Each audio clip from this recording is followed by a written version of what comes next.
Est-ce que vous croyez que je suis celui qui devrait venir?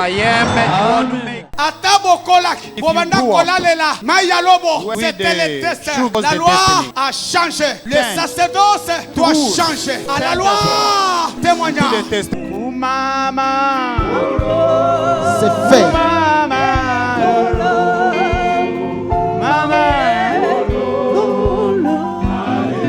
C'est fait.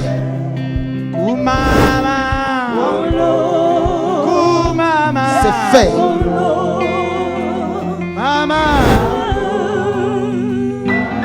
C'est fait. Yemba Ozana. Yemba Ozana yo yo. Zana yo yo yo.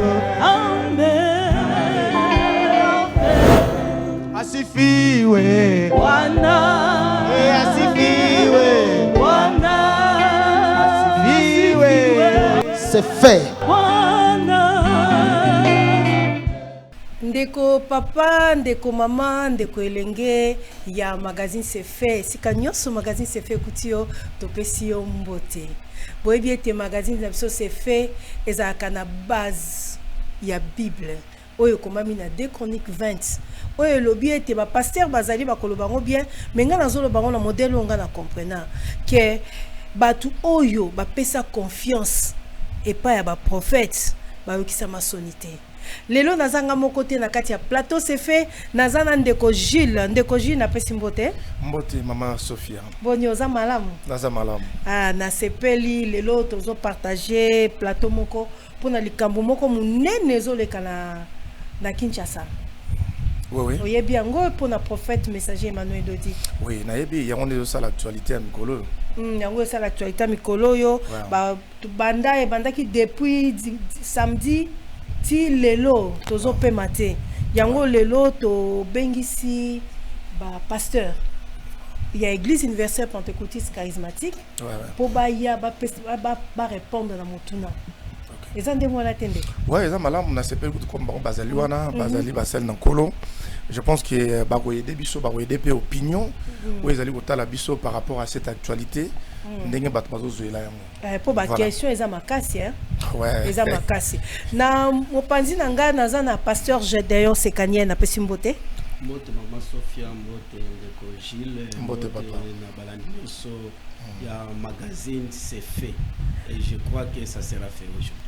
Merci beaucoup. Pasteur Josué Kakima topesi opembote mbote maman Sophia mbote ndeko Gilles na Monique Sefia lelo na dimension mususu ndeko zalaka na ba chaîne mususu lelo aye para biso mbote na bala nyonso ya magazine Sefia na mupanzi toza na tomato pesi mbote mbote na biso nyonso mbote ma Sophia mbote ndeko Gilles mbote mes pasteurs mbote pe na bandeko nyonso bazolanda biso nzambe tata nzambe ya nkolo Yesu apambola bino toza pe na mama moko mama tete topesi mbote mama Sophia mbote ndeko Gilles mbote équipe mobimba o ya magazine c'est fait na balandi belé ya magazine c'est fait topesi bino mbote. Merci beaucoup. Ndeko Gilles, magazine c'est fait et ça magazine oyo lobelaka ba témoignage. Bato nyonso batia confiance et pas ba prophète, spécialement prophète messager Emmanuel Dodi oyo ba mona ba miracle. Et les kaka ezalaka likambo ba miracle, cancer, mbasu, sida, donc mauvais sort nyonso nde bazwaka. Ba mona ka loboko na nzambe ndeto bayaka ko témoigner mais lelo to na plateau moko vraiment spécial voilà po to yoki to landi babi papa bikabakaba yoki ngote bon ezali batu bazana lolenge na bango ya komonela makambo ndenge bamoni o makambo isale makandenge to bengaka ye affectueusement moto nzambe batu musu babengaka moto nzambe musu papa bikabakaba moto nzambe parce que nzambe asalaka na kati ya prophète messager Emmanuel Dodi makasi et na balolenge ebele voilà pourquoi même ceux qui portent la Bible Yesu tango yaki na sia moyi azaki na kombo moko te musu bana ko benga ye ba kombo ko balingi yo benga ke moto nzambe na benga prophète Emmanuel Dodi moto nzambe voilà moto ana kombo ne batu mususu bikabaka donc nzambe avanda kati na ye To sengi na régie a balancé les biso to monaki. Prophète messager Emmanuel Dodi a kabela ki voiture et pas ya longola bange. Le frère Benjamin Kayombo. Longola bange. Voilà.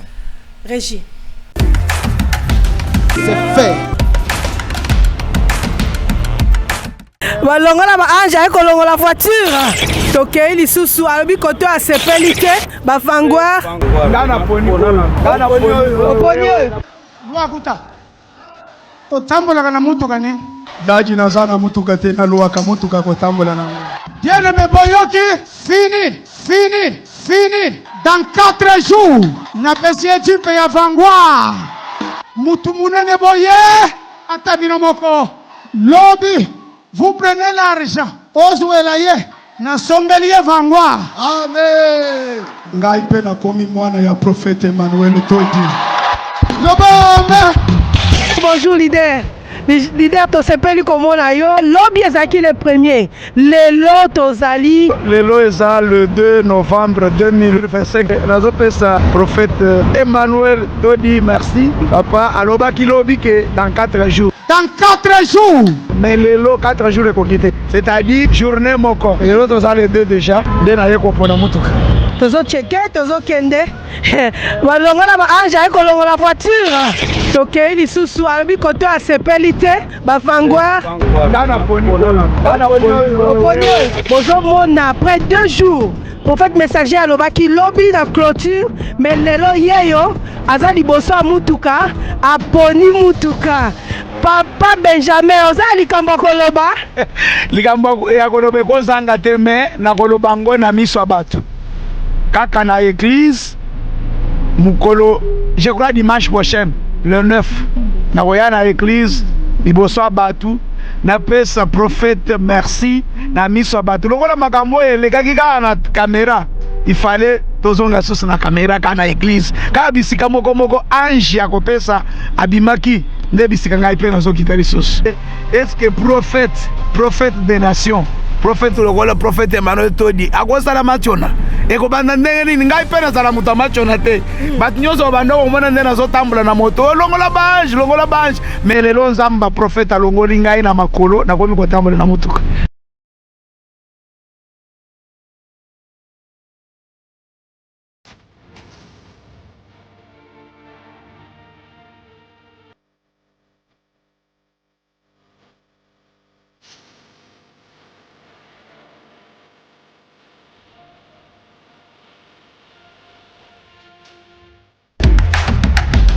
C'est fait.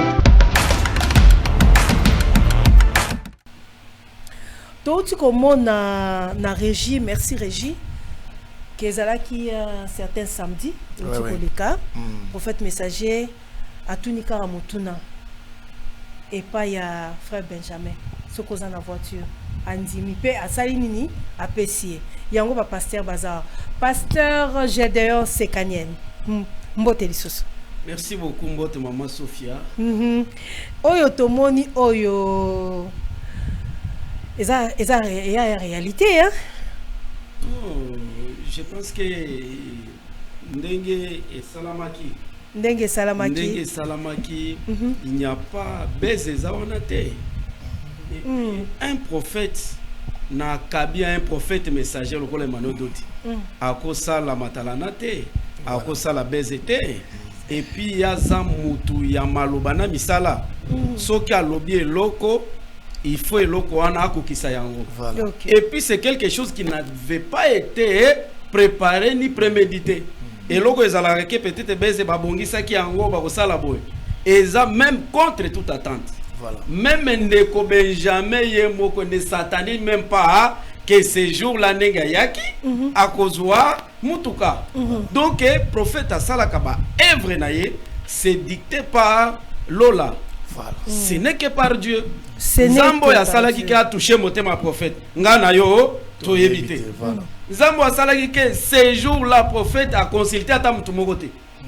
D'ailleurs to sisi service nyonso to moni bilili ezali wana. Bilili ezola kisa. Na tango ya suka prophète azobi mabiso to zozela abima apambola bana nzambe to panzana. ayaka kaboye pa eza lokole loko moko boye pa alobi abengi ndeko Benjamin otambola na mutuka nini biso to bandika kotala no dadi natambolaka makolo ngai Benjamin natambola na makolo na luaka nde taxi soit na yaka na wewa.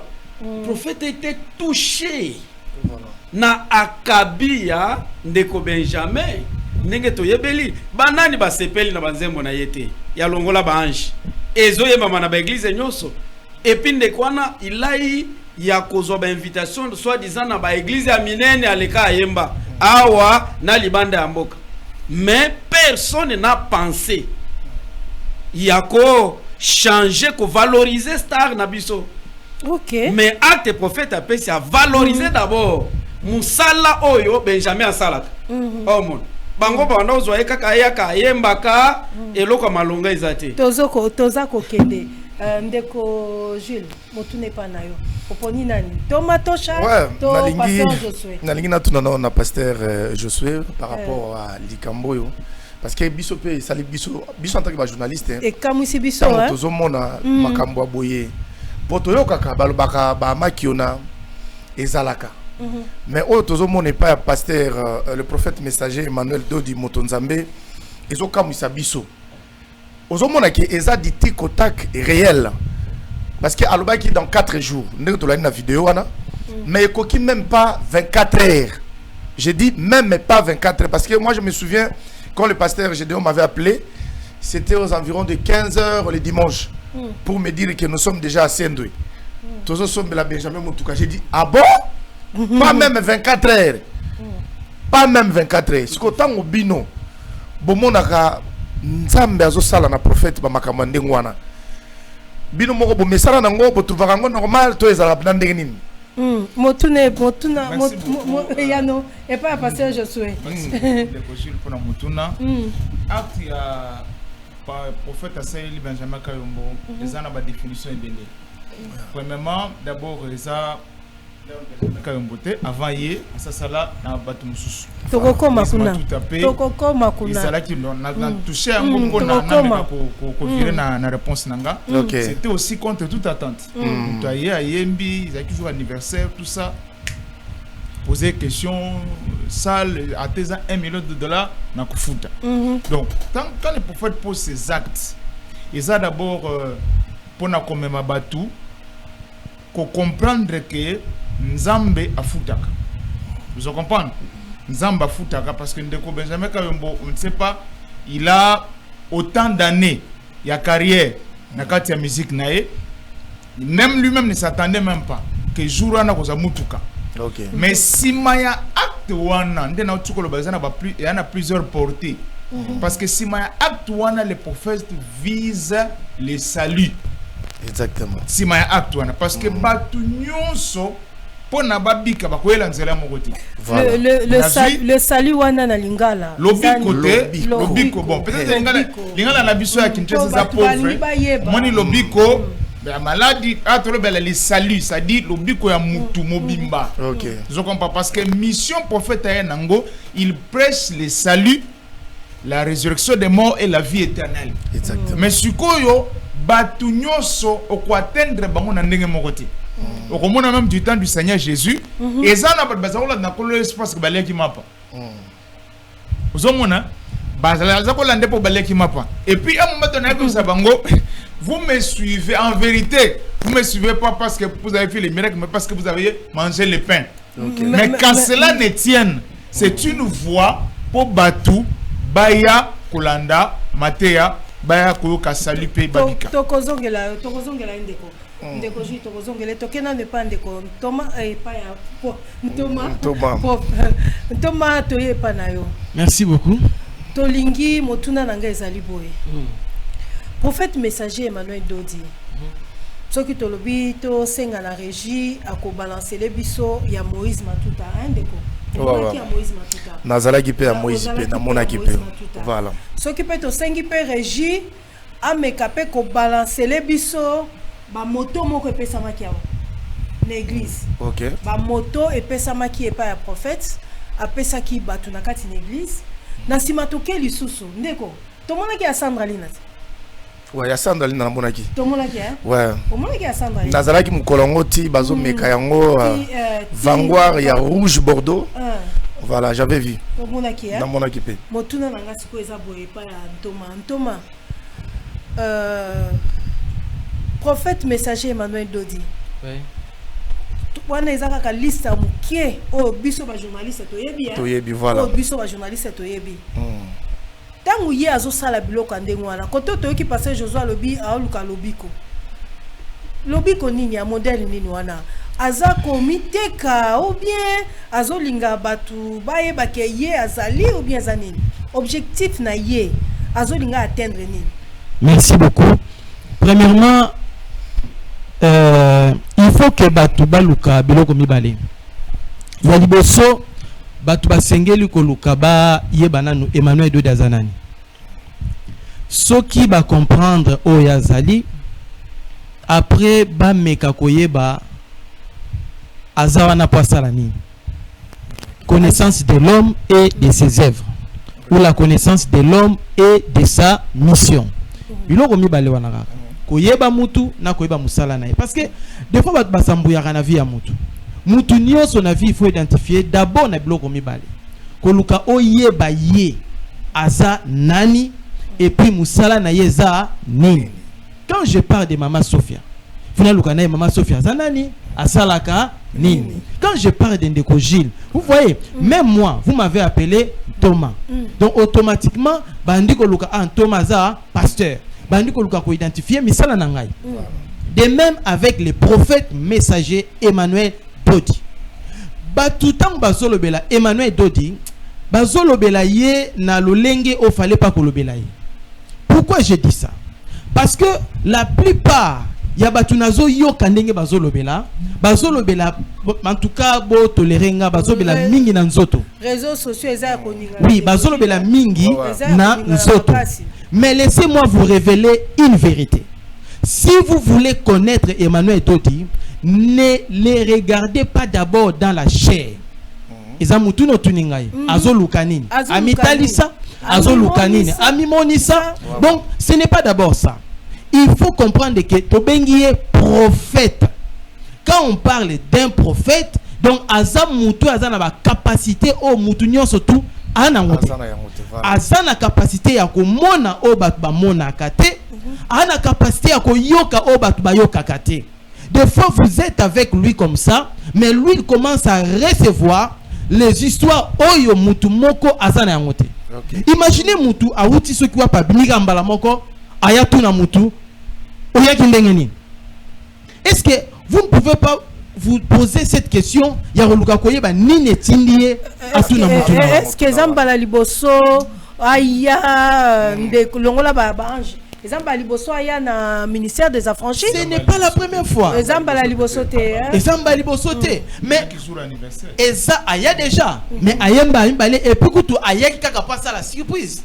Alors pour ça, j'aimerais vous dire si vous voulez comme na prophète Emmanuel Dodi, boyeba premièrement que aza mutu, aza d'abord mutu vrai.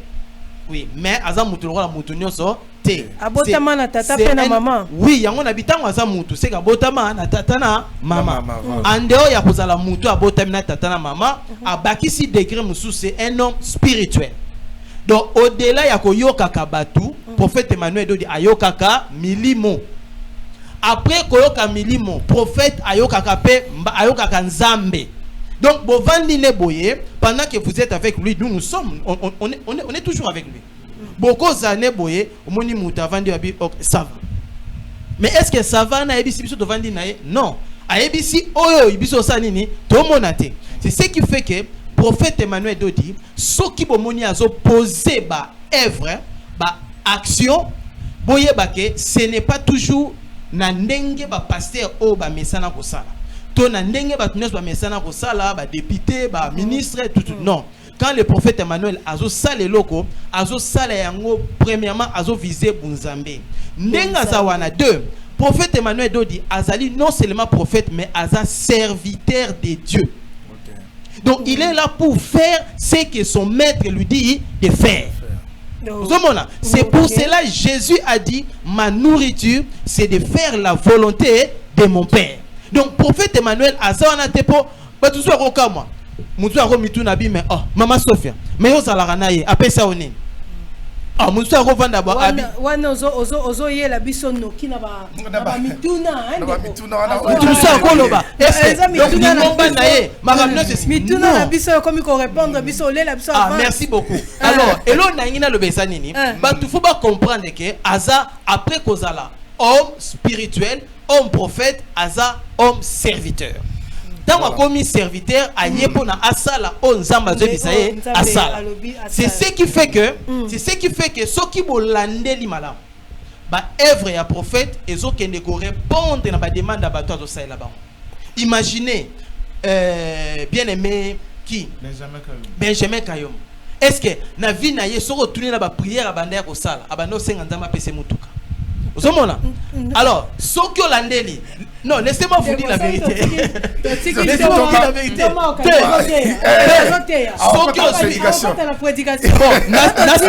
c'est limité. Moïse. Otuninga olobeli, Kayombo olobeli Moïse, olobeli na sandalina. Alors, na touché mususte kasi. Nazwa Moïse. Oya monake, oh prophète asala ki ezala ki prière à Moïse. Matuta. Mutu azoluka fêter anniversaire akabeti ba porte mbongo ezate alobi secours asuke tika nani nzambe abani ko sambela nzambe na mawana ye asali ki akuta na prophète. C'était la réponse de Dieu pour Moïse Matuta. Ozomona OK. Ça va. Oui, d'accord. Je pense que Thomas Tosha azom mabiso na ba dimension moko ya ko arracher biso ba question. Voilà. Comme journaliste na place na biso. Na lino no mama amekana no ko pesa bandu ba otara biso baza vraiment na besoin ya koyeba contenu ya ces faits o ya lelo parce que c'est spécial. Mama mekana ko expliquer biso makambo oyo et salamaki awa na église o lelo mokilizo lobela. Différence ni nezali na makambo oyo le prophète messager Emmanuel Dodi Motonzambe azosala na ba prophète ya ba makiona. Différence nango ezanini? Oui, merci pour na motuna papa Gilles. Différence ya monene ezali pona nini? Tozo benga yeke aza prophète messager. OK. Prophète messager aza lokola ba prophète mususu nyoso te. To benge messager pour nani amemi message. OK. Ba o mususu kuna bazana badon. Mususu badon ya lokuta. Alors, na prophète messager azamu noko na nzambe. Il faut alobela kaka vérité. Ce qu'on a vérité wana na montende ni na kozala asali likambo pe ayeko azoko sana simanango te. Na munoko na yebi makaka ka vérité. Mais na batu mususu wana bango ba memaka lokuta pona nini? Lokuta ndeza bénéfice pona bango. Alo ba lokuta pona bandime ba ya ebele. Alo ba lokuta pona nini bato bandime la ye. Mais na prophète messager na Emmanuel Dodi ye akolo ba lokuta te pona atinda mi direct na Nzambe.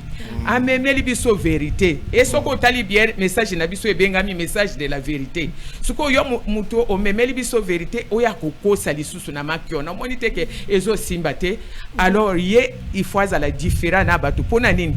Ye auti direct na lola amemeli biso liloba so alo euti na lola mais bango kuna bandi ba mesana kokosa mikolo nyonso pona nini bato batonde belé na ba église na bango pona maboza etonde belé pona bango ba sepela na maboza wana mais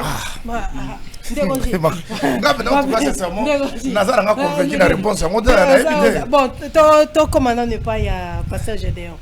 Parce que Gédéon nayoki maman tete alobi était prophète aza prophète messager. Ba mususu baza na badon, ba mususu baza olobaki susu nini? Badon ya lokuta, baza na badon. Siko prophète pona nini nanu toyoka te toyoka ba prophète des nations. Prophète international, mais prophète messager. Bandimi balingi ba yeba lelo. En fait, émission la biso lelo to sali nan de koji to lingi batu ba découvrir qui est le prophète réellement. Le prophète messager Emmanuel Dodi. Voilà. Il est qui? En tout cas, binonyo so mutunyo so ko répondre. Il est qui Emmanuel Dodi? Il est qui? Parce que batu bazo na réseaux sociaux ça a bouger. Ça a bouger to lingi vraiment que bino batu bo umeli na ye bo yebie bo zaba bino moko boloba bo zaba collaborateur ou bien bana. Biso toza bana na ye. Boza bana, donc babi ba collaborateur. Un prophète n'a pas de collaborateur. Biso toza bana, bana na yo yo aboti biso pe tozo sala musala ya Nzambe na makolo na ye. OK. Donc toza bana na ye. Donc pour na ko répondre mutuna na yo. Okoki ko répondre mutuna na biso, mais zala vraiment bref pour tozo wele latin. Prophète messager Emmanuel Dodi Aza nani? Okoki ko répondre. Merci beaucoup. Na pona répondre na question wana makomi na ko s'appuyer sur les écritures. Naza na Matthieu chapitre 16 verset 16 à 18. Même question yo botuni ngai. Qui est réellement le prophète Emmanuel Dodi? Le Seigneur Jésus aussi na tango na ye na Matthieu 16 à 18 atunaki pe batu bazalaki nzinga na ye ke nalingi na ye batu bazolo bangai naza nani batu bapesaki biyano bamusu balobi aza Jérémie bamusu balobi aza Eli bamusu balobi aza moko bakisakoli ainsi de suite. Maintenant azongeli bayekoli bao bazalaki bana na ye ba disciple na ye atuni bango wana eza biyano ya batu ya libanda. Maintenant epa na bino ngai naza nani nde mutuna pe na bino ha qui est réellement le prophète Emmanuel Dodi tozongeli bao ya ye totuni aza réellement nani tout à fait nazo pesa bien kolo Yesu na mutuna wana lingaki pe aye ça c'est la connaissance de soi parce que ebi eza ya mutuya question wana bolobi eza fondamental batu ebele même ba disciple ebele batu ebele ba accompagnant de grands leaders de grands hommes mais bayeba bangote quoi que bazalaki pembeni na bango mais bayeba bangote soit bayeba spécula mais ils n'ont pas découvert réellement mutoyo aza pembeni na biso. Tango mena Yesu pe atuni mutuna wana oyebi réponse à Pierre ne place réponse passage de olingo bandote Pierre alobi boye tu es le Christ le fils de Dieu vivant ne kolo Yesu alobi iyo maye opesi e uti na musunite na makilate eza tata nde mutu a révélé yo makambo.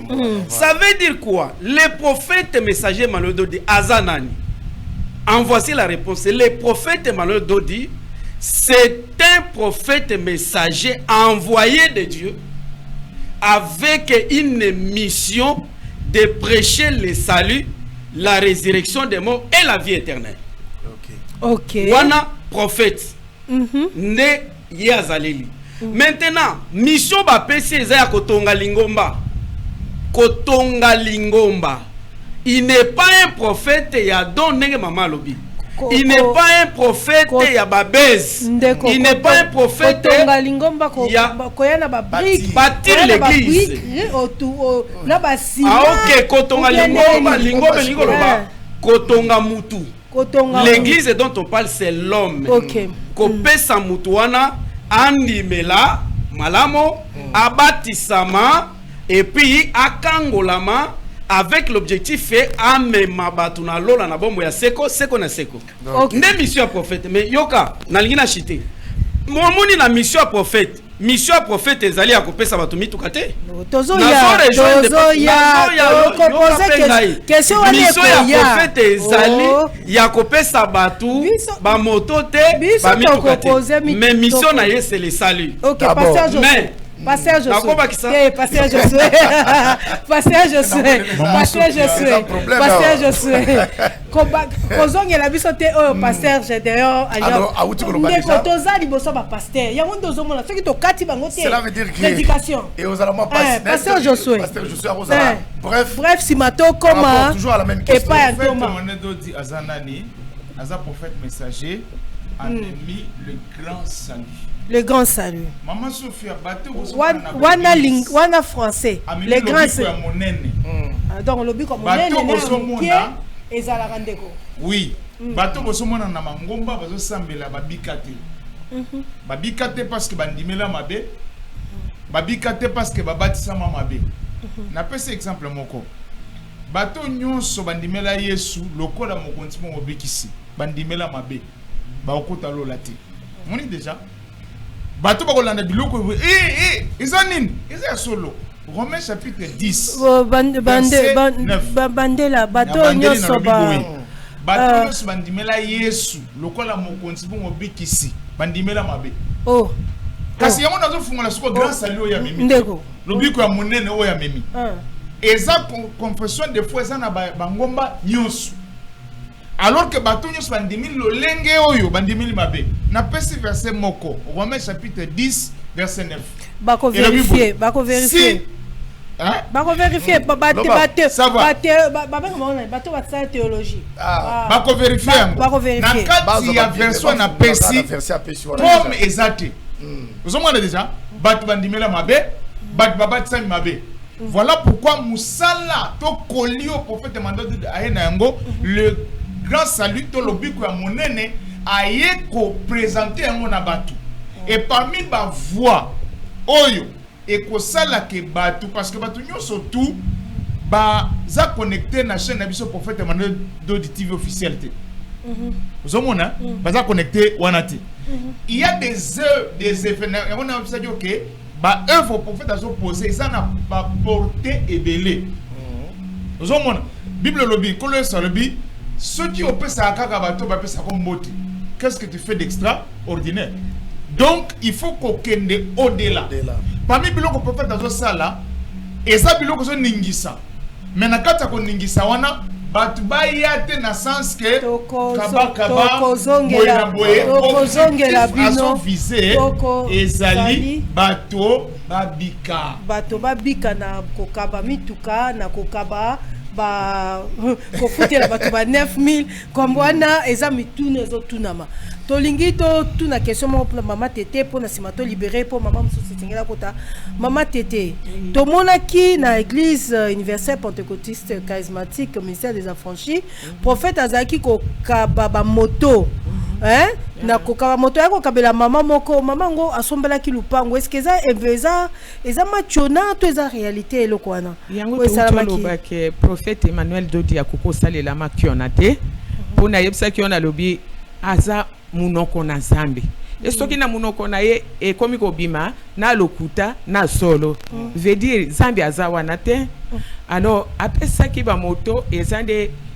musala o ya ye kosala ya ko pesa lobiko na bana na batu alors lobiko na bana na batu wana ezana batu mususu baza ko pumone na musala wana ke il faut ba kende ko évangéliser pona mutu aya kozwa lobiko po soki yo ozwi ozana leloba ke yo vandi nango yo moko na kati andako mutu akobika te il faut batu mususu ba kende ba pazango ba kende ko luka ba pate wana o babunga zela o baza egare na mateya ya lokuta na ba prophétie ya lokuta wana ba memela ye bango poete bango ba yako ko yamba lobiko ya memi c'est pourquoi moi recopasse wana pona ko encourager bango ke pona ko pesa bango pe occasion ya kotambola kapona ba kende église ou bien zaki église mususu aza mutu église na biso oyo aza ko évangéliser ba mama ebele c'est pourquoi moi recopasse wana pona ko encourager et pe ko pesa ye makoki ya kokende kotambola kapasi par là esika zo kende pona koluka ba mama wana o ba kwei surtout biso ba mama to kwea ka mingi na ba prophétie ya lokuta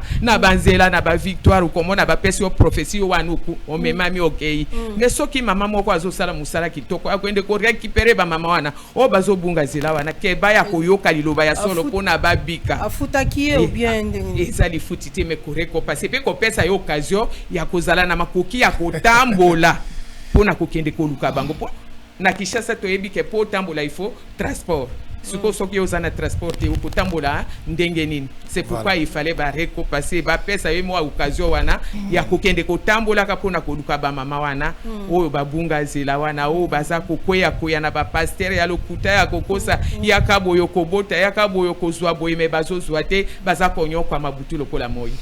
Ok, merci Thomas. En tout cas, émission spéciale au CFE, j'ai vraiment aimé. Nalina posé nos questions à Thomas, Nenga Vanduana, parce que tous autres dans le contexte, il y a Marambo, il y a action, il y a Moutonanzamba, il y a Sala, Ndengezo a peut-être interprété par la Batuna di Banda. Nyonso et Salama comme donation, et Salama le miracle, non, on n'a jamais contradiction. namona ba japipi pina ba leka boye bato ba uta ba Londres namona bato bazo ba mikanda na poto parce que le prophète a bondé na téléphone pour na ye mutazu mukanda et ça ba réalité. Ya Moïse Matuta pour une petite histoire et za la Moïse Matuta za la kayombo so ba koma awanga na benga bango na téléphone. Ah yondo benga bango. Na benga bango ke. Oh benga bango lo bina bango ne. Ezaki na cadre ya ba ya robeta ka musique ni ba betaka na église nyonso. Ah donc eza prophète te mutabengi saki bango ba ya robeta mi. Jamais prophète uta ba makambo na te. Ah OK. Ayeba ni kutelo moko te. Ah. Siko na ina tuna na moto na Nzambe. Le roi na eu occasion aux Thomas Boy. Tango prophète alobaki na frère Moïse Matuta évangéliste qui Luka ndako na sombela yo peu importe prix, peu importe quartier, peu importe je sais pas commune.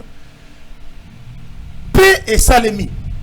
Quand je dis et Salemi, j'étais avec le frère Moïse Matuta moi-même. Lui c'est mon ami. Avant.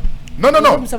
Pour wana to yela ngo numéro mususu. Mais non, c'est pour montrer maintenant aux gens que na ministère des affranchis ezali anti makiona.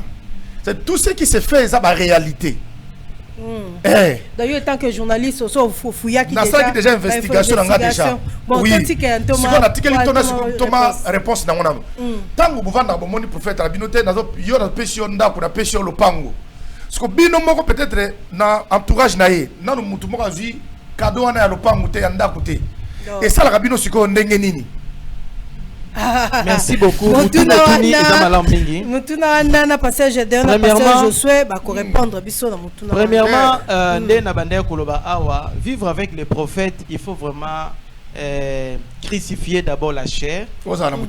Non, pas aux anamutema parce que nous sommes crucifier chair wana. Donc ça veut dire quoi? Ça veut dire quoi? Ça veut dire ceux qui osent permettre un prophète, osent un homme ou une femme matérielle, au mérité. L'entourage à prophète, la plupart, ce sont déjà des hommes que Dieu a élevés à un niveau spirituel. Voilà. Et puis, ils atteindre le même niveau de divinité. Okay. Pour eux, ils sont considérés comme les Josué. Quand on partageait l'héritage, il y a terre promise. Josué, il était là, au centre et à partage. Mais au finish, lui-même n'avait rien. Okay. Vous voyez, pour dire que moi, je ne suis pas préoccupé d'un bien matériel. L'héritage que moi, je cherche, c'est l'héritage céleste. C'est l'héritage éternel. Pour dire quoi? Nous, qui sommes avec les prophètes Emmanuel Dodi, nous sommes comme les apôtres au temps de Jésus. Okay. Ils étaient avec Jésus, mais leur préoccupation, c'était d'hériter la spiritualité, la divinité qu'avait Jésus, qui n'est pas réservée à n'importe qui. On peut donner à une personne la gestion de l'argent, mais on ne peut pas lui donner la gestion spirituelle. Là, je suis cette gestion-là, c'est en maturité, mon ressongolo.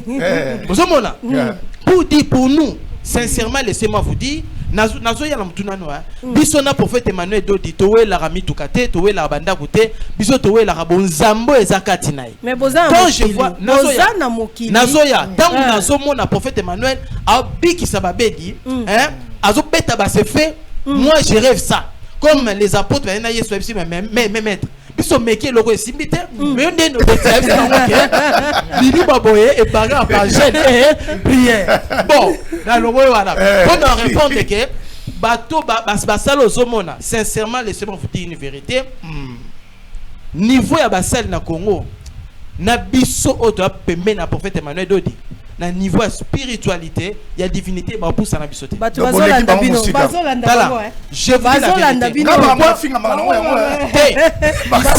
nous disons la vérité. Pourquoi? Parce que les principes de base, que mutu abanda ko boma bo moto pour faciliter à privilégier la spiritualité bon ça même pas bazana moté. Merci beaucoup. Deux.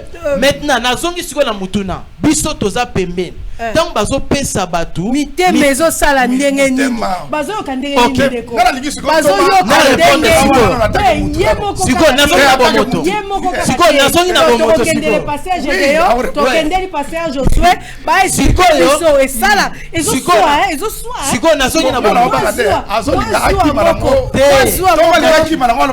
spiritualité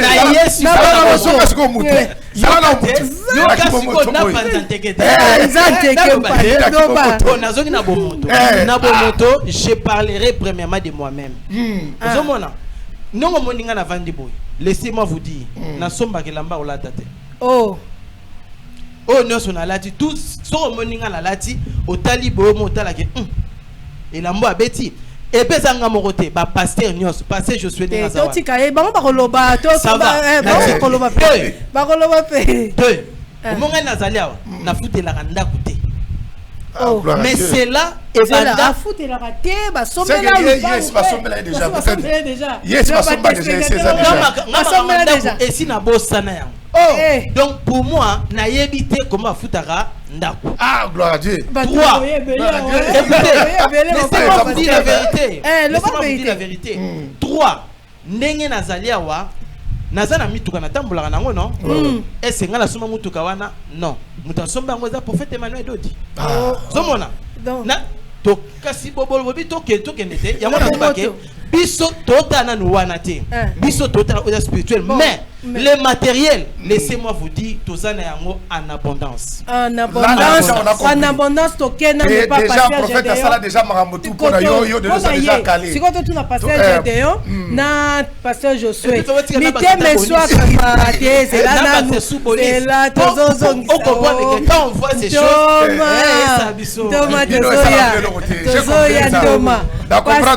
pasteur Gédéon mutema oza muto qui bon moto ndeko yo te a répondre na ki pasteur te là je suis na ki pasteur te a répondre na ta ke mutu a répondre na ta ke mutu dans le on va ni boye on tali boye muso monete bon to par exemple hier azana biso ate ndeko piso avant di boye azo soki musali sili azonga parler makolo mais ce qu'on mona mutu moka yeka deux fois mbala moko donc vanguard ya kanda mais siko pasteur Gédéon ye moko mutazaka pembe na kibo moto to lo bana vérité et soit kité atayo moko to zabiso mbale boye mbala moko bakabelinga oko pasi ngape bakabeli oko kapasi vraiment ça c'est vérité lelo polele vérité muteme soit kité ndeko Gilles maman Sophia oui omoni biso toza bana ya mosakoli Emmanuel Dodi mwana azana esika na ye etata nyonso ayebaka tango nini fona tia mwana azala à l'aise un tata qui est responsable akokende ko équiper bato ya libanda te sans ki équiper mwana parce que mwana zo refléter image ya tata. Exactement. Donc soki bato bamoni mosakoli Emmanuel Dodi bamoni biso bana na ye il n'y a pas match. Pour te dire que biso nenge toza boye nyonso yo toza nango soko moni tolati mutuka ozwa déjà tobandi la bona biema nengo moni to changeaka bilamba vous êtes bien habillé vraiment c'est le bien nyonso kolata na biso et na seti na likolo prophète Emmanuel Dodi nga nenge naza boye nasomba bilamba te. Mais c'est pas pour c'est pour te dire misala ya mosakoli Emmanuel Dodi parce que bato bakokanisa ke eza base ebandi nano na biso moko bana ya ndako avant bolamo ekende libanda toya nano na bana ya ndako na kati biso moko bana na ye azwaka biso en charge ezala kolata ezala kofutela bandako et toza nous sommes la seule église où les prophètes messagers Emmanuel Dodi afuta kabasali na ye. Chaque fin du mois nous avons un salaire.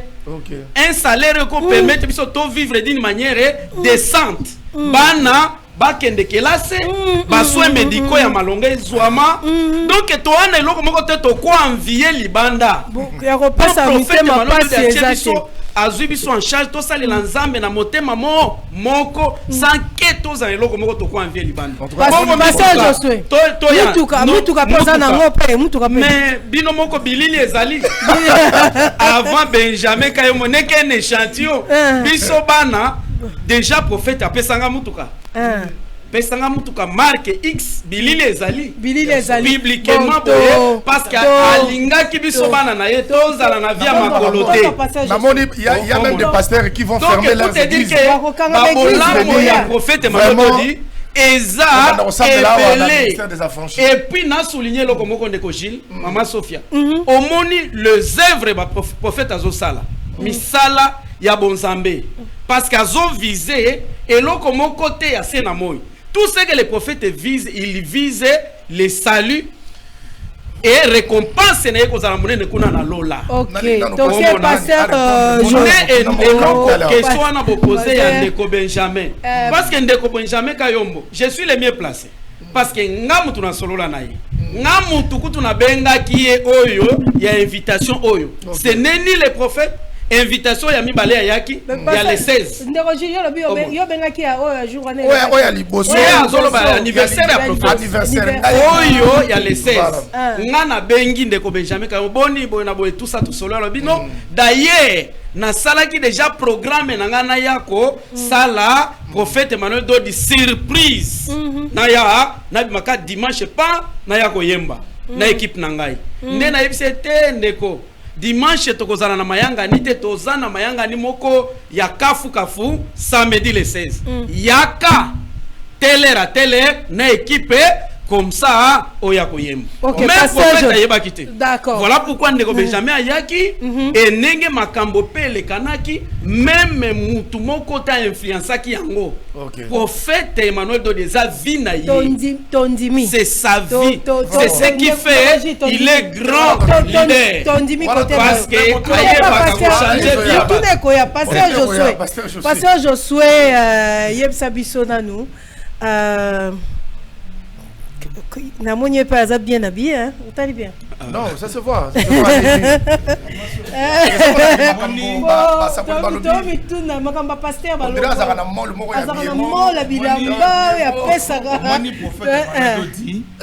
C'est une école. Atangi Sibiso Bonzambe. Nzambe.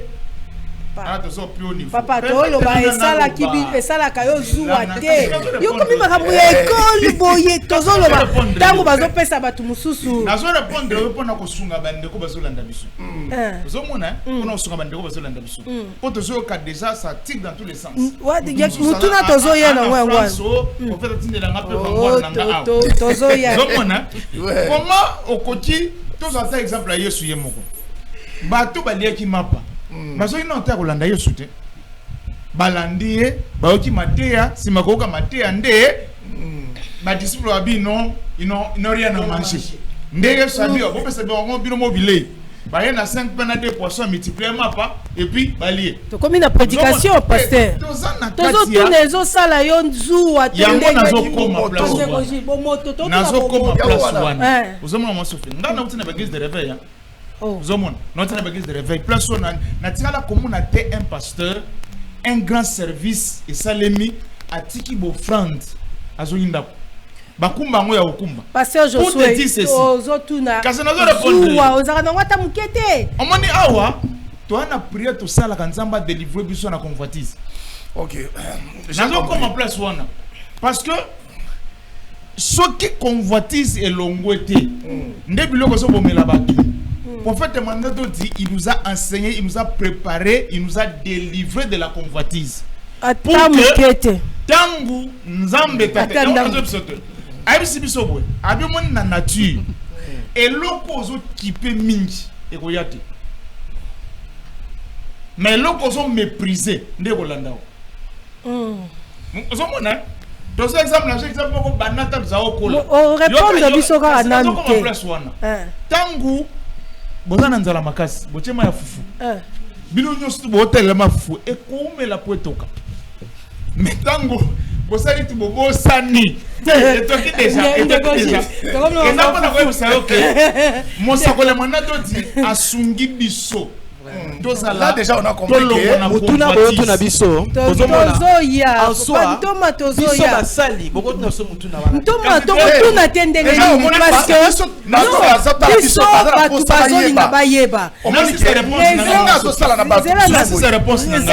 bato bavandaka na ye réseaux sociaux ezopose baquestion batelespectateur bazopose baquestion tozolinga bayeba mpo bazoloba neti mutuna moko nalingaki natuna mpe topesi mama ochichi mbote osisaka moke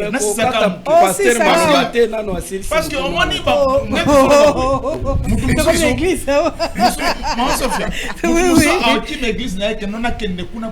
wana eza mituna tokolinga totuna oye yaka olanda nzambe ozomona ondimela obatisama okangolama biloko ozoluka kolanda oyo yango moko c'est ce que les églises de réveil bazo empoisonnaka bato mpona biloko na biso prophète manedoti après nous avons préparé nous avons délivré biloko comme olanda biso yango moko si omoni otoloba nde na latiti si omoni nde na latiti nga nafutaka ndako te mais yango bino toka mofutaka ndako te finalement nous on est encore des locataires nous on est encore des locataires voilà pourquoi toyebisi donc bino nyonso kaka nafutaka ndako te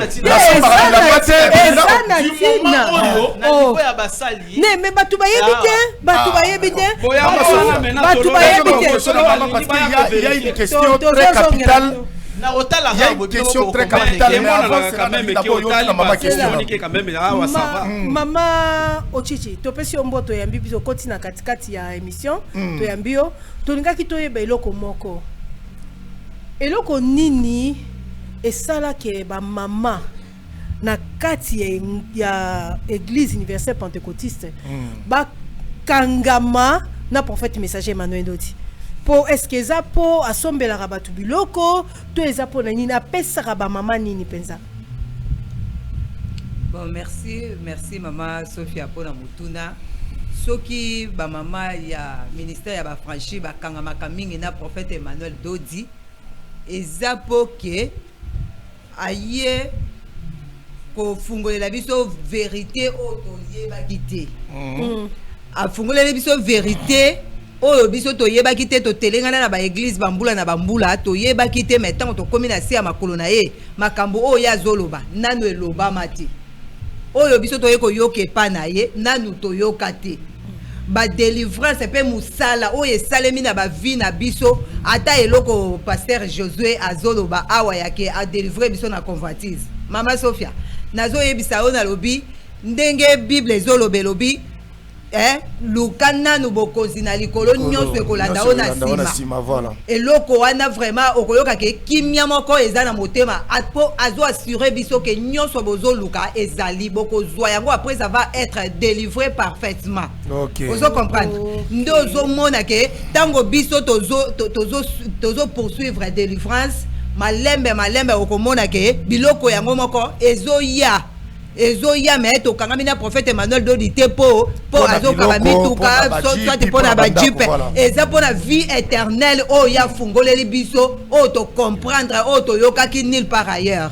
Yango tokangami na mosakoli Emmanuel Ndoti ndo moni ata biso ndenge tokomi boye ngebungebu tozalaka boye te tozalaka bato ya mawa bato akolela awa epa ya Emmanuel Ndoti tokomi na esengo en tout cas nayebi te nazali na maloba ya koloba po esengo nga naza nango nazoyeba te.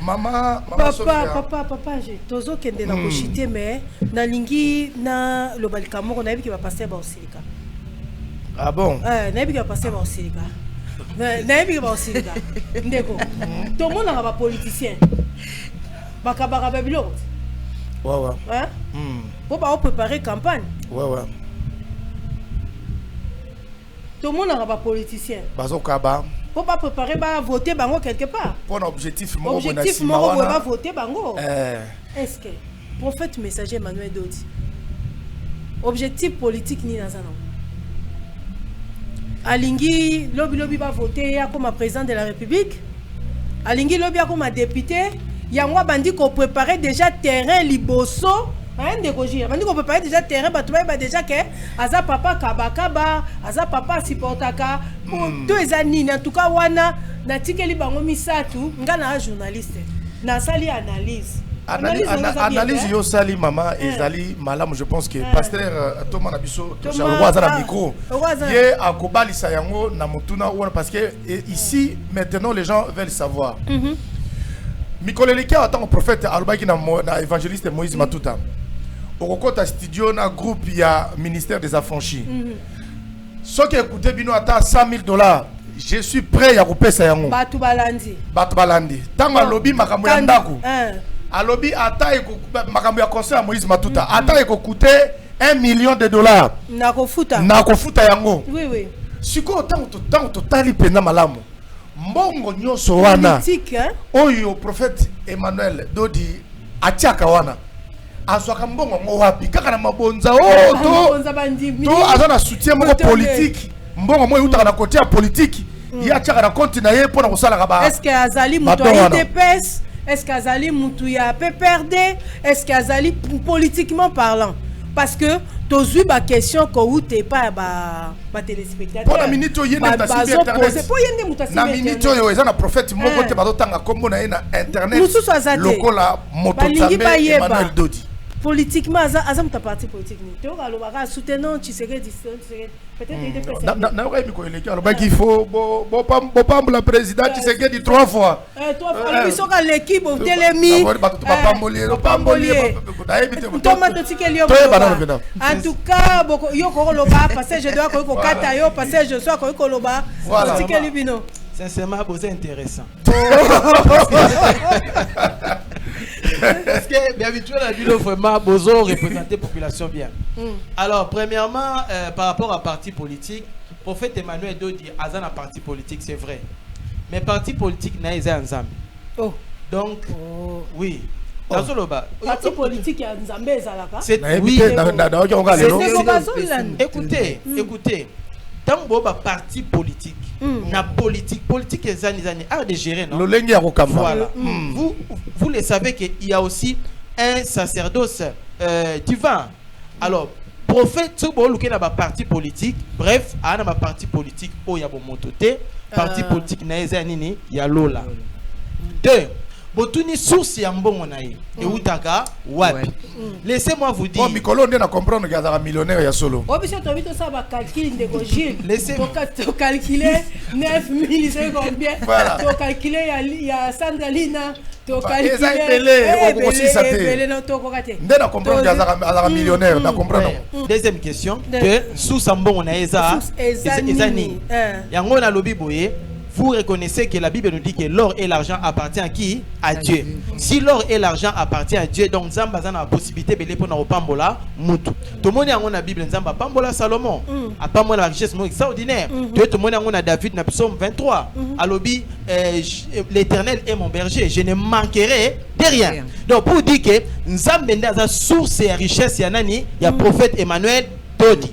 Donc avec son Dieu Azwaka, et puis na complété comment source il y a bénédiction, source il y a mbongo ya prophète Emmanuel Dodi. Il y a liboso oyo Thomas lobi eza Nzambe. Parce que pourquoi Nzambe? Parce que les prophètes croient tellement en un Dieu qui est riche en tout. Et ce Dieu là oyo asale la casa riche et il pourvoit toujours na besoin pour que azangate. Source ya mibale ya prophète ezani eza wapi mbongo na utaka. Deuxième source eza bana Nzambe. Parce que oyo prophète azo pesa lingo na lingomba azo pesa azo kabela batu mususu. Source na mweza kaka bana Nzambe. Kaka bana Nzambe oyo tozote ya bango, tozola kisa bango nzela ya Nzambe. Prophète azo sali la bango na ba sacrifice ba kangolami lobi tango ba pambwami ba sali nini ba yeko pesa na lingomba pour que lingomba zangate pour que pona ba besoin ya bana Nzambe no moni prophète kaka oyo bana Nzambe ba pesi yazu yango lisusu azongisi lisusu na bana Nzambe donc yazo azwaka mabonzate aliaka mabonzate au moins une place pasteur je m'excuse place dans ce monde qui est na moi clarté te penza wana parce que je connais une église juste en face de nous na limité 8e mairie résidentielle un pasteur aussi qui bache ba offrande ba mabonza biloko nyoso tout l'église ba contacter bo fungoli coffre ya jeep na ye koti kuna okende ko compter amona ndako mais contrairement à awa na ministère des affranchis to monaka prophète qui paraba mabonza ba biloko wana te ba biloko nyoso tout wana qui parango te ayebi même pas ndenge nini bato ba gérer ngo donc il y a une administration oyo et ce qui parango mais si koyo une telle personne tango azobimisa bambongo ebele wana tango tozoyoka o ata 100 000 na kopesa ata 1 million na kopesa siko source ya mbongo na ye bino ti sikoyo bandeko baotala biso baamona sikoyo mission dirait bozomemango toujours d'une manière très spirituelle kaka nzambe akopesa non oyebisa biso nano clairement mosu omona boye azalaka mosu omona mpe banki moko ezalaka c'est simple toma alobi source ya liboso eleki basource nyonso eza nzambe pourvoir na babesoin ya bana na ye to ya basali na ye bazanga eloko moko te source ya mibale eza bandimi batu yoka kaka bato prophète azosalela bango musala bapambwama lobi ntango bapambwama bazongisa sincere no baye na mabonza basoutenir église na bango source ya misato andeo ya musala ya nzambe prophète asalaka c'est aussi un homme qui a étudié et il a aussi investi na ba affaire na privé d'investissement. Voilà, c'est ndo wana bomone. Il a investi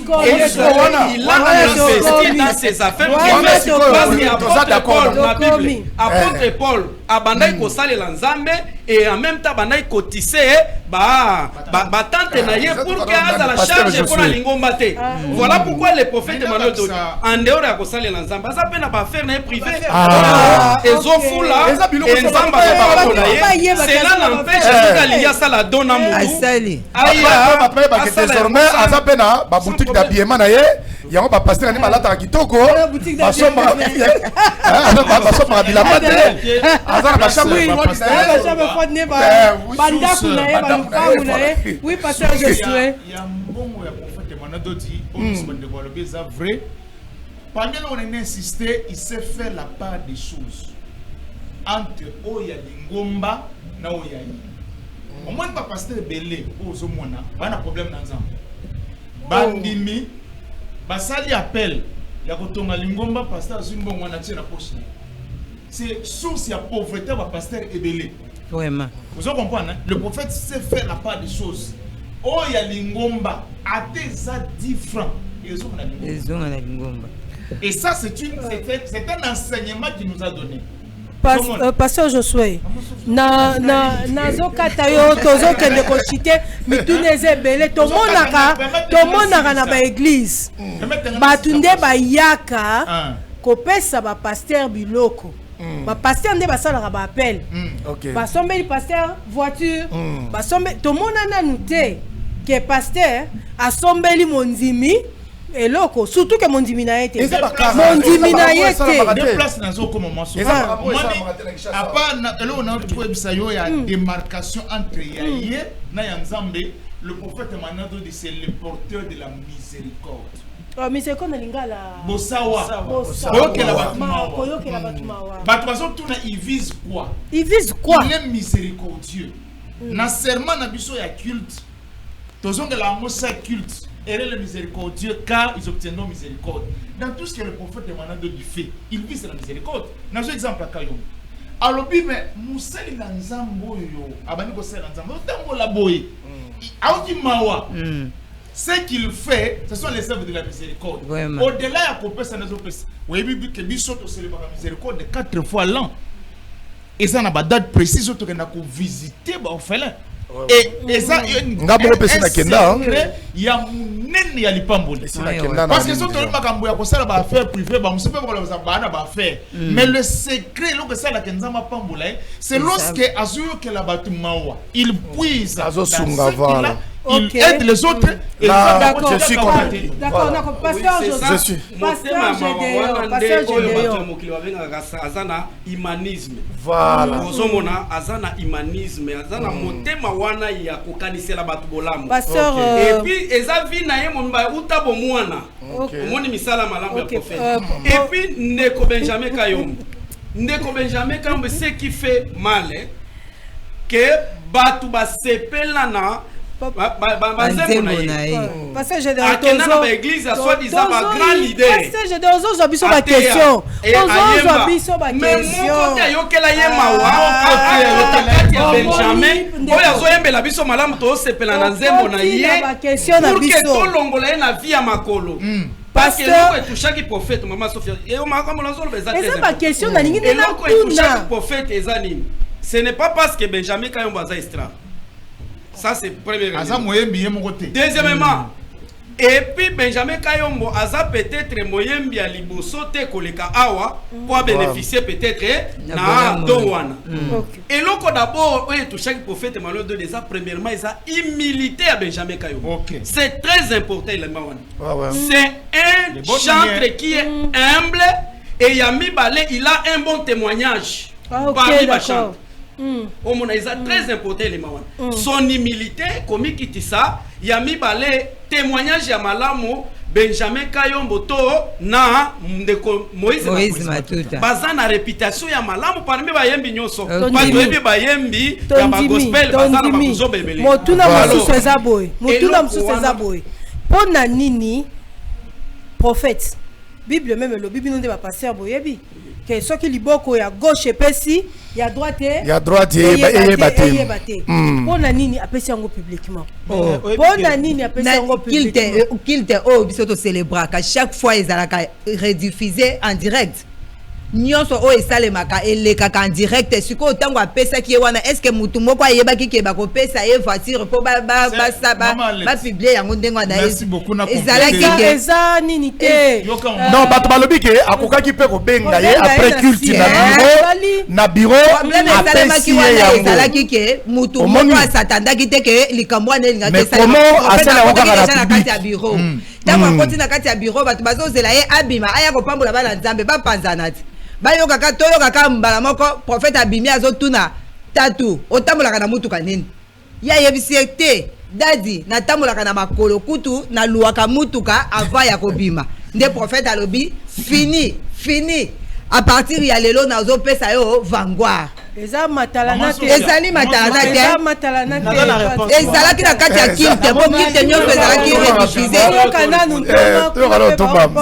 pourquoi na poser question wana parce que toza na vidéo moko euti mbujuma indeko Jules na Alexa oui na mona ki yango pasteur moko abimisi prophétie o yayebi prophète Emmanuel Dodité tozo comme toko chitende na kuna yango tolingi boyebisa biso ponda nini alobi yango asala yango publiquement il fallait qu'il asala yango po to na kolanda bino botika la koleka na ba télévision te pona koloba ke asombela ka bino bilamba mais botika koleka la télévision te mais l'onde te yoki yango ke prophète ala ba boutique na ye ana ba chambre froide na ye pourquoi ba lobi na télévision osomona kaka baluka mituna ndeli baluka komona soki nde wana photo loba na kilte bongo loba mate bon ça va pas de problème toi no la race parce que dans mituna mibale o liboso na oyo to ya no litia liboso bolobaki azo viser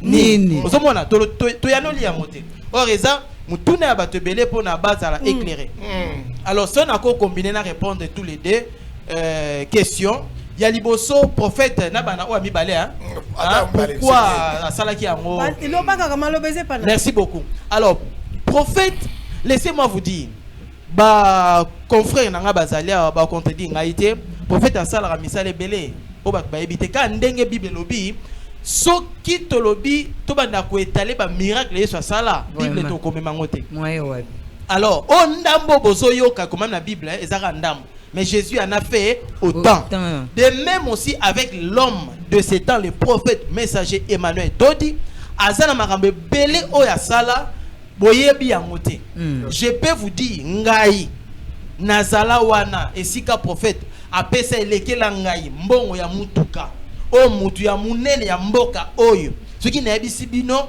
boyebi ke yenda kabaka mbongo yende musendi mais prophète apesa ye asombela ye mutuka mutu apesa mbongo wana eza nga mais moi to lo bango eza te pona respect na ye pour na considération na ye mais bino lo bolinga makamba boye boya ko tundika biso kaka alors to lo ba roté ko taka kombo ya mutongo te metanga ta montaka ne mais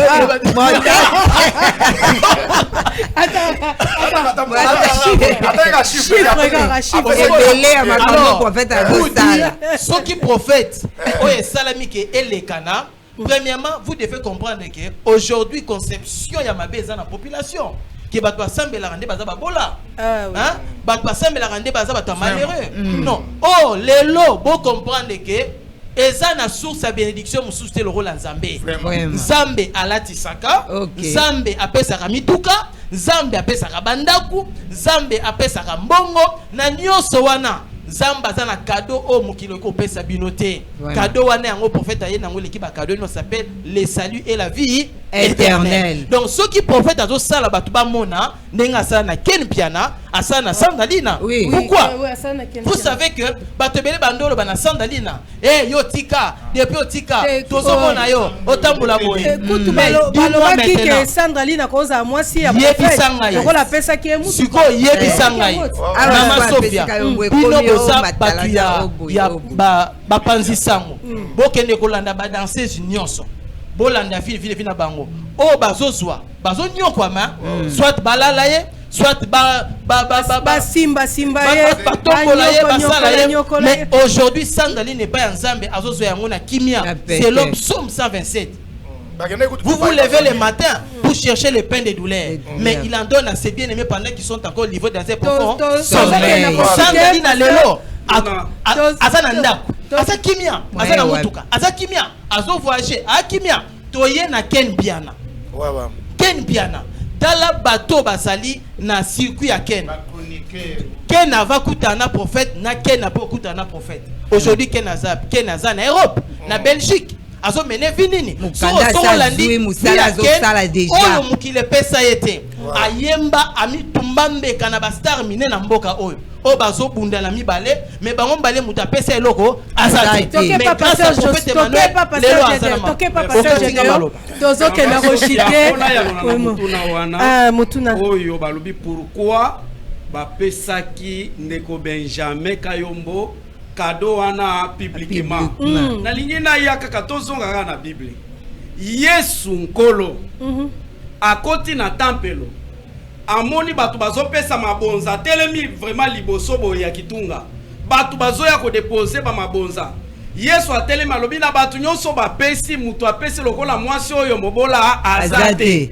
Or c'était publiquement. Oui. Pourquoi Yesu agardaka maloba wana te, il fallait pas lobango publiquement. Si dans le temps de Jésus média ezalaka mais elingaki yebana mokili mobimba mais quoi de mal o ezali misala ya malamu parce que misala ya malamu il faut eyebana ce qui est communiqué existe ce qui n'est pas communiqué n'existe pas bango wana balinga bayeba ndenge nini ke Benjamin Kayombo prophète Emmanuel di apesi mu ba champion qui ezalaki en direct Yami balé tomoni la Bible passer badasuki bango ba champion ke balobi ba pasteur bakabakate pasteur bazwaka ya au moins no kilimo bimbeko yeba ke il y a au moins un homme de Dieu exceptionnel il y a zawana ka pona kozwa ya bana nzambe mais par contre yazo pesa ne batu et yami balé Benjamin Kayombo zamondimi ya lingoma yo kaza franchi ya libanda autant les prophètes ont la bolamu naba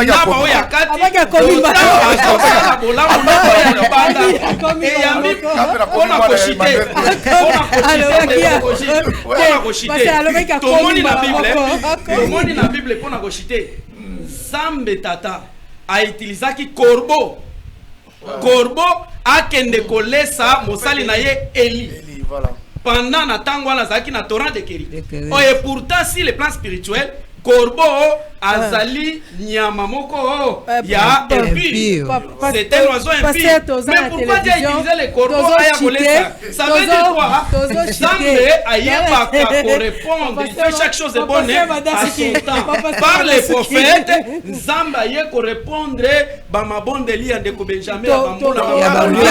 Zambé on a changé vie na ye. Oui, on a kochité na lobi boye na chité boye ndeko Gilles Maman Sophia eloko na zolo beza mutu ya bozo yango bokata yango soki bomoni na vie mutu oyo ana motema mabe. Qu'est-ce que la sorcellerie? La sorcellerie c'est quoi? C'est avoir un mauvais cœur et la méchanceté. Soki bomoni bato bazo critiquer lokwana mabe Benjamin Kayombo azui mutuka prophète apambolie bazolo belango mabe.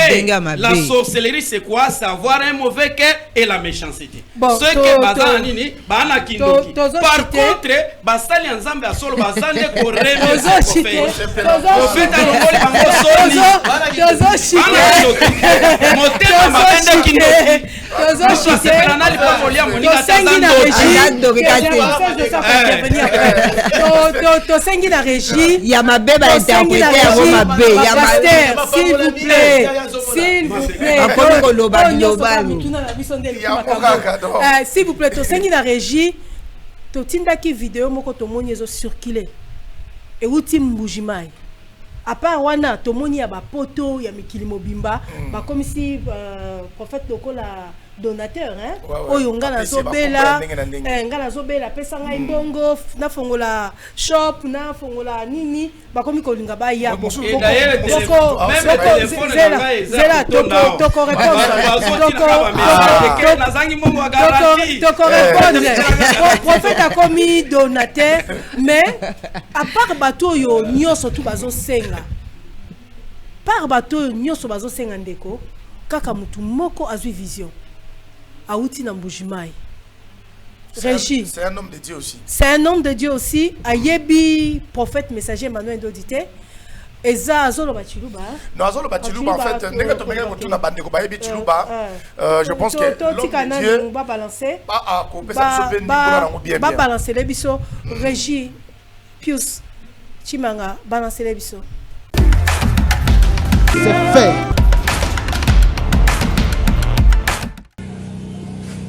Mundo waliko uzando mundeshe bonu kwa mesese wa mumonta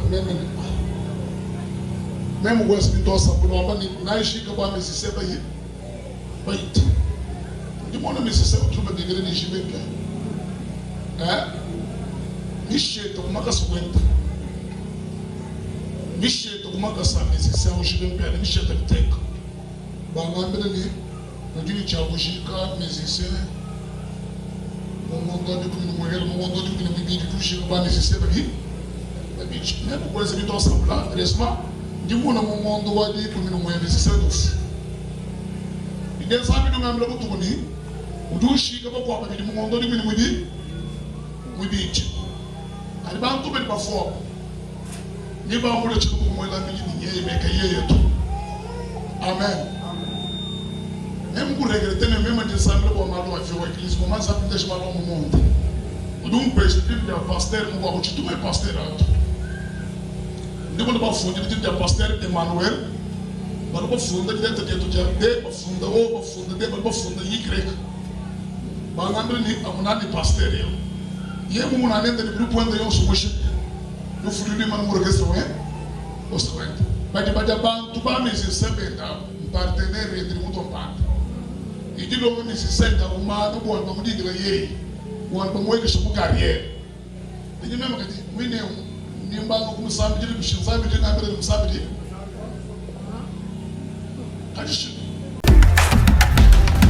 fait. Merci Régie Omonien. Omoni alandi yango pasteur Gédéon Tomatosha tozomona batu nyonso bakomisi prophète messager source ya mbongo po baya baolinga kutu baya na église po bazwaka ba transport bazwaka nyonso mais otomoni abimisi liloba moko interpréter les biso ngona nous pona baoyo bayebi tu bate. Oui, le prophète wana azali na Mbujimai comme na ye prophète Chifwani Moïse akotaki mabondeli po abondela pona makambo ya église na ye na ya ye moko ba sujet ya ye moko mais chose grave tango azobondela molimo ye kosola na ye ke benga ndeko musicien munene.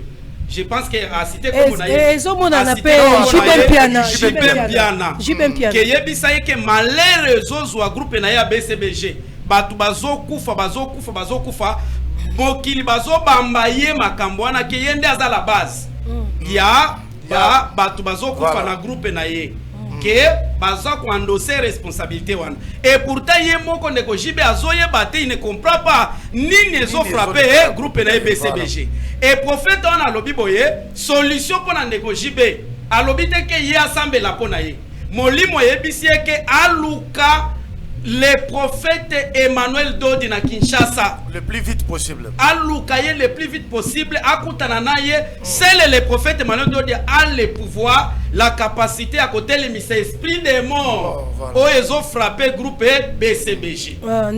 Et ceux qui ont négligé yango, oh eko comme la d'ici décembre et kozala isusu batumsusu bakusala ni ba okufa.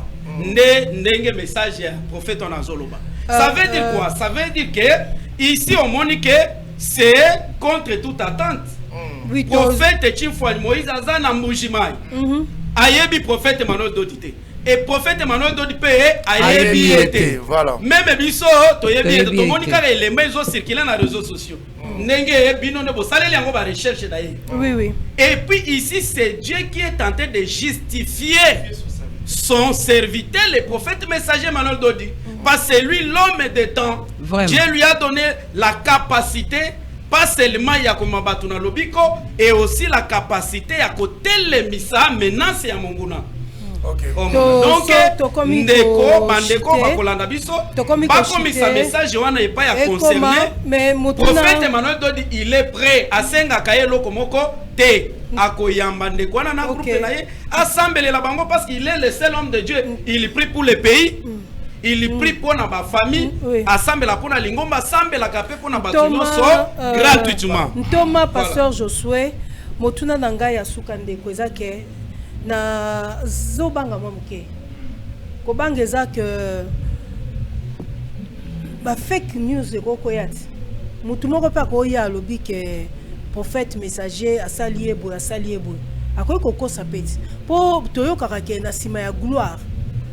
Et l'eau moko peyaka boko gérant ondeni soki lelo et l'eau moko yé telemi pour lelo bazoboa kela prophète messager ba fleur hein bazoboa kela ba fleur bazolo baké asali eloko ba pasteur basala raté pour ba pasteur bazela rabaye la bango bakabakate ba pasteur bokabaka bakabakate ba pasteur bakabakate siko nazo te ba pasteur bakabakate tozolo ba non pasteur na prophète Emmanuel bakabakate binote tolo baba balanda biso pasteur bokabakate bakabakate siko tolo baboy ba nazua wana na sima ya zuwa wana po ba sai na nzambe mingi ba sepelite hein tozo yumona na ba téléphone na biso yokutu bazokutu kofinga biso ba téléphone koma kaka ba bêtise na ba bêtise mais lobi kuna est-ce que boza armé na bato bakoya kopakola prophète messager baloba kaza magicien baloba kaza ndoki baloba babuzoba bakopakola pona ye o aza deux fois deux o aza boye biloko nyoso tout lelo botelemi bozo défendre lobi boza pe na capacité ya ko défendre le prophète messager Emmanuel Dodi monde bozo défendre. Oui, maman Sophia, et puis Negotoma pour répondre. Je pense que Bozoloba, les prophètes messagers Emmanuel Dodi. Oui, yende tozoloba. Un prophète oyo nzamba tindi na tango oyo. Po batu musu ba se préparer pe bo ba salir ye hein. Bazo se préparer ba salir ye ba bebi sa réputation na ye. Akabi ya prophète Emmanuel Dodi nenga zaleli. Et loko moko te ki ko sala masanke nzamba a révélé. Ça c'est la capacité au prophète messager Emmanuel Dodi azana yango. Donc nyonso eko lobama eko zala monter baku bakabal. Avant même la montée, Nzambe anticipaka déjà c'est à révéler prophète. Ça veut dire que nous sommes en avance et que les quand même babiloko yo bakoko linga ko boutique yango. Et puis ami balé le prophète Emmanuel c'est un prophète de l'église. il est le bâtisseur de l'église. Et biso ba franchi, nous sommes une grande armée. Prophète Azanabana n'est pas seulement Awa, Mokili Mobimba. Nous sommes une grande armée numérique. Ezala na niveau des réseaux sociaux, ezala na bomotoboye, oyo akolinga ko toucher prophète Emmanuel Dodi tokokutana na ye. Ça veut dire que nous sommes déjà bien suffisamment préparés pour gérer biloko mike parce que tozwaka déjà bitumba pour ton information. Bakou déjà basala kango pour ton information. Bakabale basala kango, ba manki on a biloko lokuta basala kango. C'est notre capacité à usala nini to etufa biloko ebele. Pasteur Josué tozokenda ko chiter potosila na Thomas. Pasteur Josué le Bible aux après. Maman Sophia, l'église est sur la terre et tu es dit que l'ennemi n'est pas encore lié. C'est-à-dire l'ennemi ne nous fera pas de cadeaux. Et yeba que na niveau prophète Emmanuel Dodi Aza, s'il devait nous dire bitumba zwaka chaque jour parce qu'il y a des biloko à gérer na niveau ne. Maintenant, biso lokola bana mwana nyos oya baza mwana ya solo aza censé ko défendre tata naï. Donc awa ce qui est au plus haut niveau nzambe tata mosakola za na d'association mais au plus bas niveau na niveau ya ba réseaux sociaux nous sommes là pour défendre notre père. To yebi que message o ayena yango et ko système bitumba koloba ke musala nzambe zati et tu inventer tout ko citer c'est la vérité parce que auto so mona oyo c'est pas l'œuvre de Dieu. Et le prophète est venu bâtir l'œuvre de Dieu. On lui fera pas de cadeaux. Vraiment. Et Zambala libosote et ya alonga yango ekoya tokolonga yango. Amen. Et d'ailleurs il y a la prophète Mogoboye bayambaki na plateau Mogoboye azope sa message à lokuta ke ndenge mikolezo ya église à prophète Emmanuel Dodi amoni mupepe moko ekobete ko panzana. Ngai nazalaki mutu ya liboso na répondre nga lobi na prophétie na Yohana eza lokuta. Parce que le prophète est venu bâtir l'église. Et l'église, le prophète a dit parce que hier soir, Pierre, tu es Pierre, si c'est Pierre, je bâtirai mon église. Et que les portes de séjour de mort, c'est pour dire que Bitumbanyo se croya parce que nous sommes une église, nous allons faire face et puis Bitumbawana Togonyata Yango, émission ensemble de Sala Mababika. Ah oui.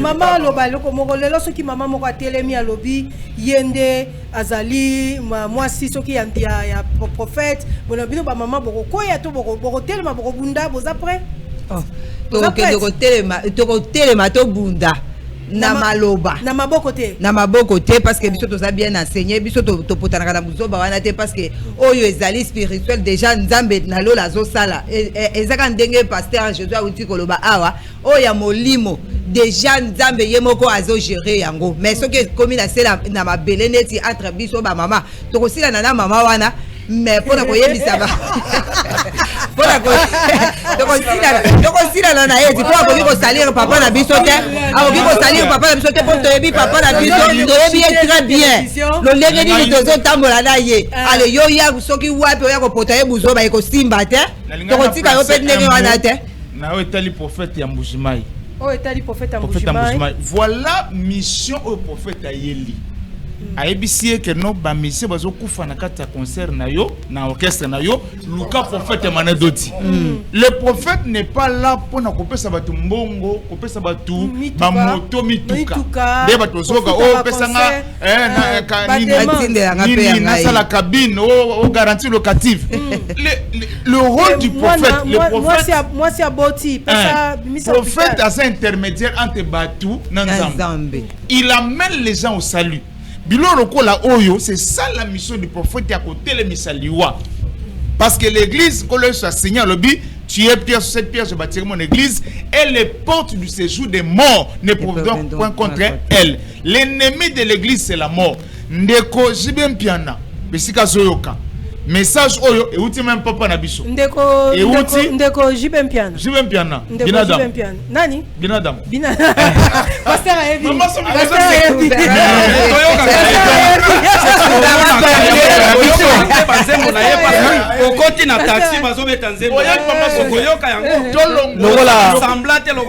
Logola Zadio.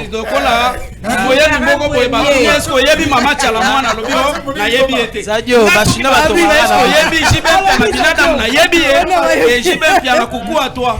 Parce que moi Sophia, makambo soko mele na moment bato so voit quelqu'un mabanga mais au moins message ayé qui a luka prophète Emmanuel Dodi et le prophète Emmanuel Dodi étant le porteur du salut biloko boyende ayeli ayé po bato babika ayé côté le misa musala ya munguna na bafi ya bato. OK liloba ya suka maman Sophia, il est vrai que numéro artiste et musicien JB Piana tozana ngo mais na moment où ils ont traversé ma bébé belé ba décès na kati ya groupe naye je pense que bandeko bazolanda biso ba yebié en contact évidemment avec l'homme de Dieu, avec l'homme de Dieu, le prophète messager Emmanuel Dodi.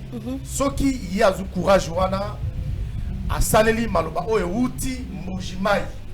Je pense que à travers l'homme de Dieu, en tout cas, ngaza numéro na ya na droit je bien na banini. Na numéro na. Donc mais yenda sala pa wana yenda ye pa musala nzambe. Na groupe na mobimba musala nzambe azana ba capacité wana ya ko arrêter esprit de mort et puis ya ko bondela pona groupe na mobimba parce que ndena la vie professionnelle lobi que soki a s'entêter donc ti na mois de décembre toujours na kati ya groupe BCBG ba to ba ko kufa lisusu. Donc il est tellement important ce message to komi ko chiter na spécial plateau na biso ya Sefe liloba ya suka et pas un Thomas par rapport ya bato nyoso ba sa ba demande par rapport ya bato nyoso englobé nyoso et puis na sima to retourna programme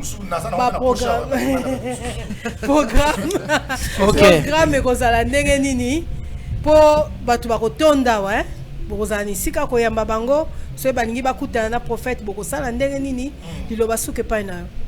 Bon, moi je crois que pour na batu toki ko empêcher bangote. Toki ko empêcher bande côté parce que problème serait lekeli mutu. Il faut qu'il me la nzambe. Et amen. Hein? Donc ce qui me la nzambe to mona ka été, mais nzambe to mona ka sima ba sali na ye. Donc ce qui bona ba problème, boya prophète Emmanuel atinda mi pona ba problème.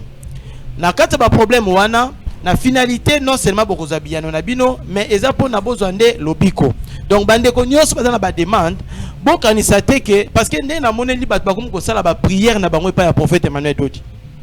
On liba sala ba prière et pas nzambe ba bande ko sala prière et pas ya prophète pesa nga iboy prophète sala nga iboy oh bazwe bateke prophète et puis moko ya Angola lobi butu ya lelo asambeli nzambe bisi nzambe toucher motema prophète Emmanuel Dodi après ça la garantie on a prière la ndeko donc elle est comme accompagner batu musuku na poto bazolo babazo ya ko ba kozwa bambongo alors ngala ko ebisa bino boye bino nyonso bozana ba problème bo changer formule na bino boye bisa prophète Emmanuel Dodi boye prophète Emmanuel Dodi to monike to ndimi pe koza musala nzamba solo to ye pa na yo osunga biso ko lekela nzambe na yo tozwa misala tozwa mituka tozwa bambongo tozwa mabala tozwa nyonso tu wana alors soki boye na ndenge wana parce que soki boye ko tia prophète Emmanuel liboso nzambe na sima bokozwa te alors faut botia d'abord nzambe liboso prophète Emmanuel na sima parce que tout ce que le prophète fait azosala ngo étant musali ya nani ya nzambe alors soki boye lo lenge wana boko mona ba porte à prophète Emmanuel kozala grandement ouverte pour vous pour que bo pambolama wana ezali eyano ya liboso ya mibale na o ezali dossier ya makamba prophète il faut te préciser bisote batopesi prophète prophétie wana non mais nous insistons pour faire comprendre à l'opinion que parmi basali oyo bazo sela nzambe atana mwa malamu bazali mais musali oyo azana capacité à côté les misali wa bazate vraiment pour dire oko bikisa mobeli mais côté les misa molimo ya liwa ezali apanage oyo eza réservé na ba homme grand. Parmi ces hommes-là, il y a le prophète Emmanuel Dodi. Donc, ezaka kapona binada mate, mais ça pona batu nyonso. Oh, bazana ba problème aliwa, oyo ba mtumsamaka na kufa. Boya solution pona bino ezali. Église eza côté nini na adresse église na programme ya ba culte. Merci beaucoup. Église esika prophète Emmanuel Dodi azali azoyamba, ezali na limité résidentiel avenue de la Révolution numéro 817, croisement 6e rue. Référence centre Eyano ou qu'il marché ou DGI ce qui bokomi kaka wana bokomona ndenge activité zali et sika prophète Emmanuel Dodi azali. Merci beaucoup. Merci tokomi na suka ndeko Gilles. Topesi pasteur Gédéon merci. Merci beaucoup. Pasteur Josué merci. Merci beaucoup maman Sophia. Maman Ochichi merci. Merci maman. Thomas merci Lisusu. Merci beaucoup. Ndeko tolobini. Tolobikaka nzambe ya prophète Emmanuel Dodi amona batu nyonso balandi biso azana bango a exaucer na ba prière na bango nyonso tout. Mais là j'insiste beaucoup plus pour les messages de notre artiste et musicien Jubin Piana qui azwango à la légèreté, azwango jamais à la légère parce que cette prophétie vient de loin et où tu coutes awati où tu musika. Donc kolandisa mandenge batu ba kufa na groupe nae ça nous fait très mal. Voilà pourquoi moi j'insiste en tant que journaliste et chroniqueur. Et puis naza sous moto na sala kaba investigation à makasi aluka akota en contact na l'homme de Dieu abonde la ponaye atele mela molimo wana parce que tous on a besoin tout mon artiste na biso a continuer ko émerger bien yé na groupe naye. Donc merci. Merci to kaboli plateau na CFM makasi pour na biso partagé. Merci beaucoup. Wow. Tosuki awa ndeko fongola miso yeba place ozali. Oza place malamu. Oza place malamu te yaka kote. Pona lelo tosuki awa. Ciao. Ciao, merci. Merci, wow, merci. Merci beaucoup. Merci beaucoup.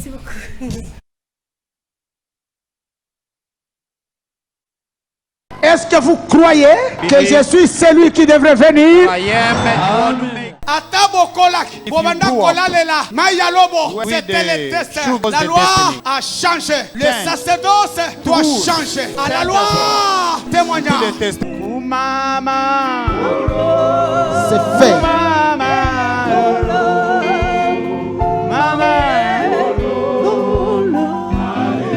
C'est fait.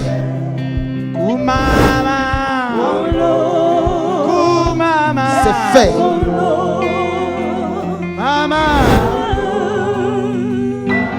C'est fait. Yemba Ozana. Yemba Ozana yo yo. Zana yo yo. Asifiwe. Wana. Asifiwe. Wana. Asifiwe. C'est fait.